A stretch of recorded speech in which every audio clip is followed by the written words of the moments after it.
with the steering wheel. As you guys can see, meron tayong leather-wrapped steering wheel that's really nice on the hands. Meron tayong controls that can actually control the infotainment and the actual gauges themselves. If you go here naman, meron tayong four-way adjustable, well, up and down adjustable steering column. Moving on over naman to the dashboard itself, it's plastic, but it's still very nice. Meron din tayong carbon or steel trim that goes along the whole car. The best feature of this car, I think, is this head unit, because this head unit is actually a huge touchscreen head unit wherein your aircon controls are also integrated in this system as well. Meron din tayong Apple CarPlay and Android Auto. Now moving on down here, meron tayong USB controls or USB charger slots, and of course, a 12-volt cigarette lighter. Now moving on over to the transmission, again, it's a 5-speed transmission, and as with all Euro cars, yung reverse niya is actually on the left as compared to on the right na pababa. So that's giving tribute to its British origins. Meron din tayong two different sized cup holders here, and of course, a glove compartment that you would have, or center console compartment that you would have in the middle. On the way here to the very left, dito naman yung power adjustable side mirror controls mo, and of course, yung light controls mo within the car. So I think, again, ang conclusion natin dito is, despite it, again, being a base variant, halatang hindi tinipid ni MG5 yung harap niya. Also, hindi lang yun. If you guys notice, yung upuan niya, yes, it does look like leather seats, but it's actually fabric seats. Pero if you guys can see, meron silang ginawang medyo pattern or texture trim sa gitna, which still makes it look like it's actually leather. So props to MG5. Well, MG for that.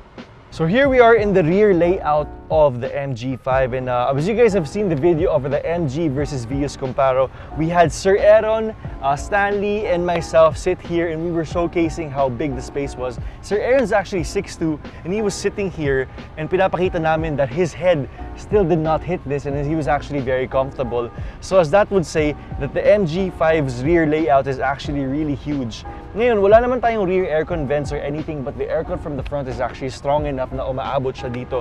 Meron tayong coin or little glove compartment holder area dito sa gitna. Tapos on the sides naman, meron tayong leather trim that goes all the way dito sa may window riser and dito sa may door opener. We also have rear speakers on both sides. So overall, maganda talaga yung interior ng MG5.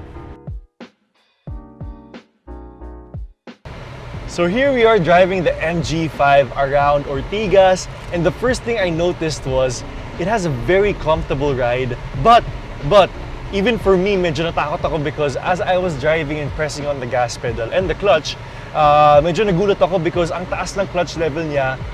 So ang nangyari is, once i-drive ko siya agad, biglang ang bilis niya pumick up ng speed. So I'm actually kind of scared of the MG5 because yun nga, it's fitted with a 1.5 liter inline-4 engine that's actually really powerful for this car. Feeling ko nangyari kasi dito siguro mababa yung gears ng transmission niya, kaya all the gears seem like they're really pushing the car to its maximum capability. So aside from that, ang unang napansin ko din is that apat kami sa car ngayon as we're shooting, and it's really comfortable. We were going through bumps going down the parking lot, and you really could not feel it.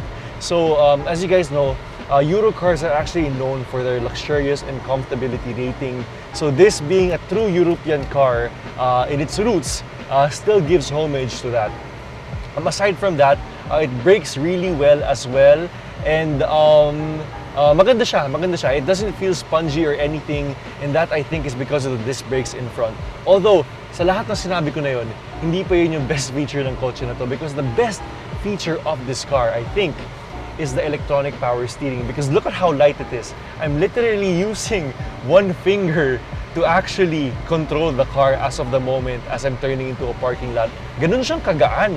MG5 actually thought of these features for the car itself. So I'm really enjoying it. I love it so much.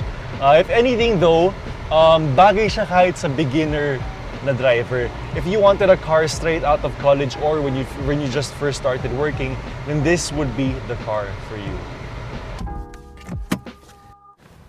So for our Phil Kotse grade, we are going to be starting with aesthetics. As you guys can see, the MG5 actually looks like a luxury European sedan. When I first saw it, it actually reminded me of the Volkswagen Passat or the Volkswagen Jetta.